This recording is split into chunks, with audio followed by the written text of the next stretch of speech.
who's going to be in the top 6 this year at the Olympia, and we might have some surprises. If you like this video, please give it a thumbs up and subscribe.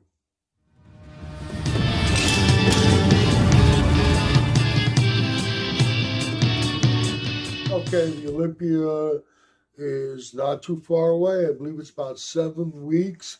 I am not making my predictions in placing order, but I will be giving you who I feel will be in the top 6 this year. I think there are a few of them that are pretty much set in stone, but we might have a couple of surprises along the way. Let's start from the very top. Derek Lunsford.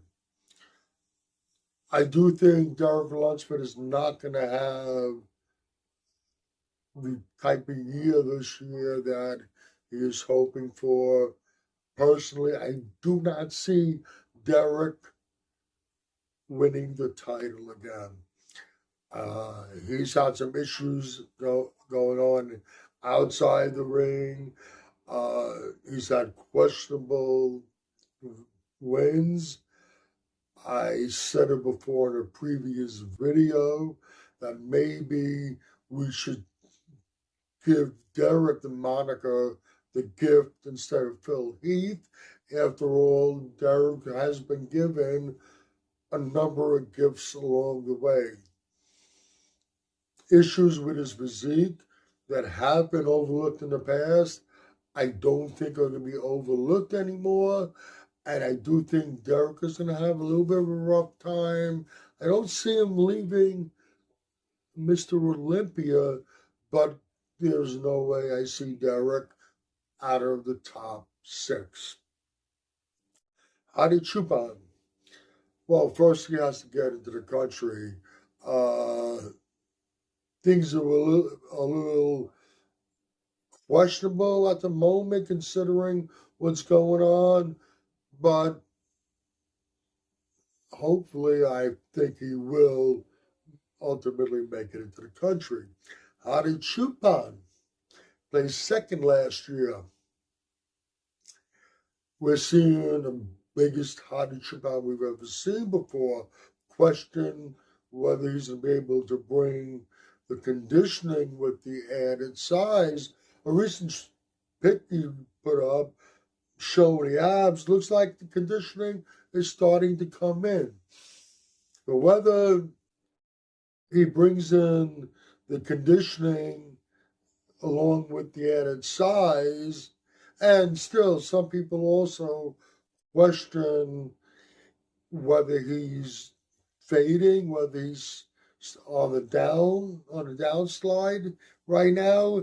Even if he is slipping a little bit,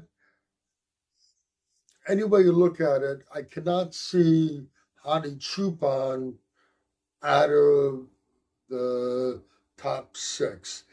If his conditioning with the added size is not Hadi conditioning, and even if he's does show some signs of decline, he was still too far ahead of so many others to slip out of 6th. Andrew Jack placed 3rd last year. Made some tremendous improvements. He was lingering between 5th and 7th for a few years. Finally, he brought his best package to date to stage, gave him a 3rd place finish. Wins the Arnold, although somewhat debatable. People are now touting him as being the next Mr. Olympia. But Andrew got some outside things going on also that definitely can affect what he brings to the stage and ultimately his placings. I'm certain a big part of his recent showings at the Olympia and then the 2 Arnolds, that was greatly greatly due to the assistance of Kamal Elgargni. He was a big part of the progress that Andrew made. We know what happened there. Kamal's not there. I do think it is going to affect the package that he brings to the stage at the Olympia. Ultimately, I think it definitely can affect his placings. I do not see him outside the top 6. Samson Dauda, who was the Olympia, dropped to 4th place.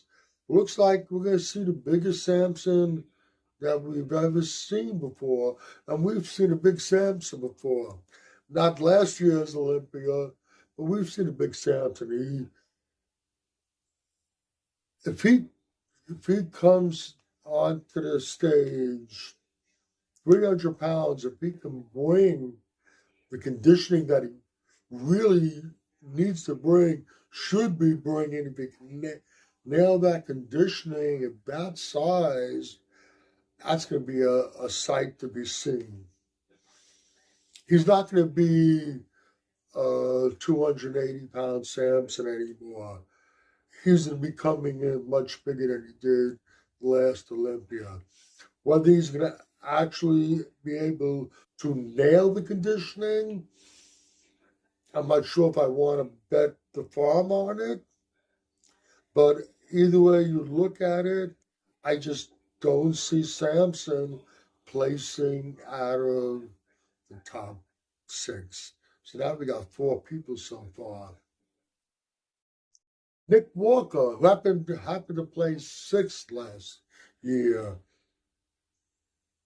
Well, what he brought to the stage at the Arnold this year, which gave him a questionable 2nd place finish, and then what he brought to the Tampa, which was an improvement over the Arnold.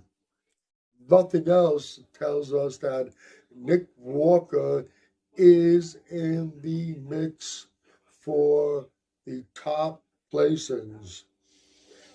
Whether you think a physique like his can win the Olympia or not, he is still a threat in the top placings any way you look at it.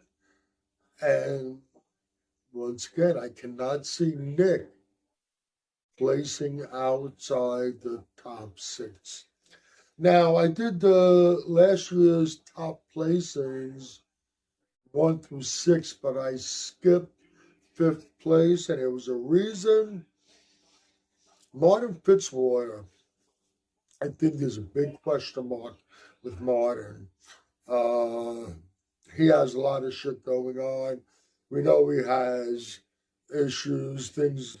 So he's battling his demons, and he has to learn how to deal with things a little better. He did not bring a very good package to the Arnold this year. He says that, yes, he is competing at the Olympia, but we haven't seen anything as far as updates, Martin leading into the Olympia. It could be 1 or 2 things. He could be laying low, looking to just totally blow our minds and bring a mind-blowing package to the stage at the Olympia, or he can blow our minds and be bringing a less than stellar package to the Olympia. My hunch is that Martin is going to run into some problems this year, and I do think he will be dropping out of the 6th place arena. He won't be in the top 6. I mean, it's a big statement to make considering he's been 4th place and 5th place at the Olympia, but it's just the way I feel things are going to turn out this year. So, we have a 6th person to make it into that coveted top 6 spot. Who will it be? I do think this will be the year that we do see Antonio Burton breaking into that top six. He's been on the verge. He's every year he's been a pro. He's been in the Olympia. Maybe I'm wrong on that. He's been in the Olympia as a 212 competitor. He's been in twice as an open competitor, both 8th place finishes. The 212 was a 10th place finish. And for some reason, I'm thinking that there was one year that he was qualified and he didn't compete. Either way, he is he's been proven to be a perennial top 10 Olympia contender. He will break into that top 6 this year. Some think that it will be Michal Krizo. After all, Krizo did beat Tonio this year. Tonio beat Krizo also.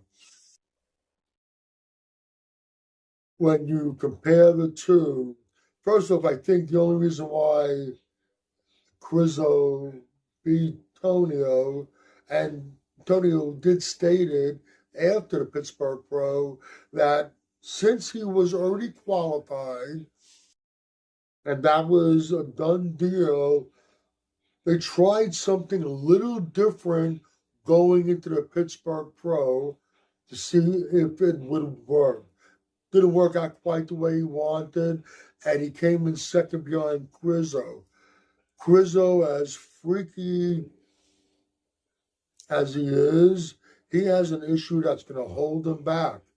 He'll be a top 10 competitor, but it's his obliques, and it doesn't matter how conditioned he becomes.